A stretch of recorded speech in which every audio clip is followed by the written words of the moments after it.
waton aja waton matur. Aja celometan. Sok putraku Said iki dadi tuwa-tuwanggane para Belanda. Lajeng Said kok saestu. Kengajeng kula wis sampun walaupun dadi panjenengan ngene. Iki ulang-ulanganmu ya. Bocah kulino kok. Pripun? Nggih, anggonmu kula utah nggih. Panjenengan nglepake kula. Lha iya lho. Dalan panjenengan iku nek rumpute kula niku keliru nganggo banget. Barune manggono ndi? Dalan rupa sutek kedisikan.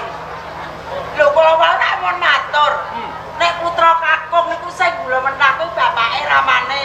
Nek putra putri niku kula sing gula menah. Sakniki nek wonten kedadian kaya ngene Said dadi tuwa-tuwanggane Belanda.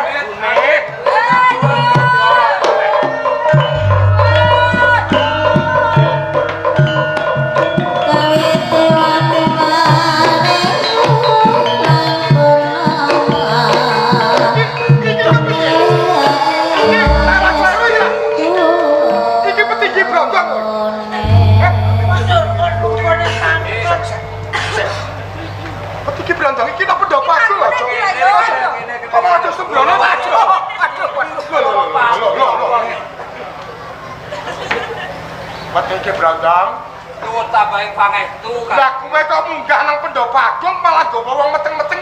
Lho iki ana apa? Ana apa bune iki? Apa piye iki dudu puskesmas ya. Boten kliku. Iki dalem kadipaten Tuban. Niki pos handu. Lah kok ana sing ngutuh barang kok kelore niki piye?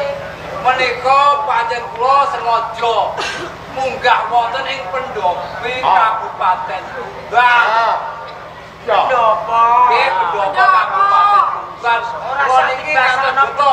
Niki lho, perawan-perawan jometek doya nganti detoten kula. Sek, ngene iki. Kowe apa iki kurang pakaryan apa piye?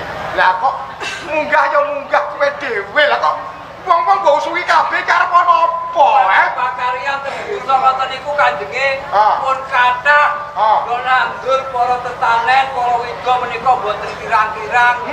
Nanging agen kula minggah wonten ing pendopo, kula badhe nyuwun pengadilan utawi pengayoman kanggo jawaban. Nggih, bener. Arep njaluk pengadilan pengayoman tanggung jawab perkara apa ya?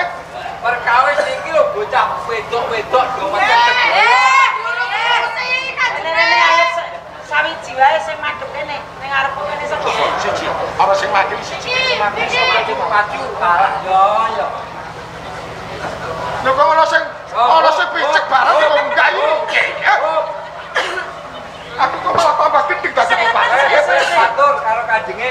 Iki munggane pendopo. Lho.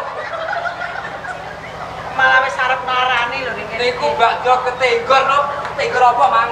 Aku manget tendo terotara. Ngantosi merot ngeten iki kanjenge. Munggane pendopo Kadipaten Tuban. Nggih. Arepku piye, Cuk? Kula nggih pengen diurus-urusi, Ndoro. Urus-urusi sapa? Kakang Adipati. Kakang Adipati. Dadi kowe bobot kuwi munggane pendopo kepengin diurus-urusi Kanjeng Adipati. Nggih. Nggih. Sing bener sik. Kok urus-urus piye ta iki? Gusti. Gusti Adipati. Nggih, nggih Lah niku. sing kae-kae piye kae? Pengen diurus oleh Kanjeng. Kowe iki kepiye teh? Teh. Kok malah tambah bingung iki?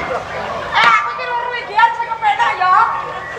Kok munggah-munggah kok pengen diurus-urusi karepe piye to iki? Nah, iya padha bae pendopo. Sembah. Munggane pendopo kepengin diurus-urusi Kanjeng Adipati.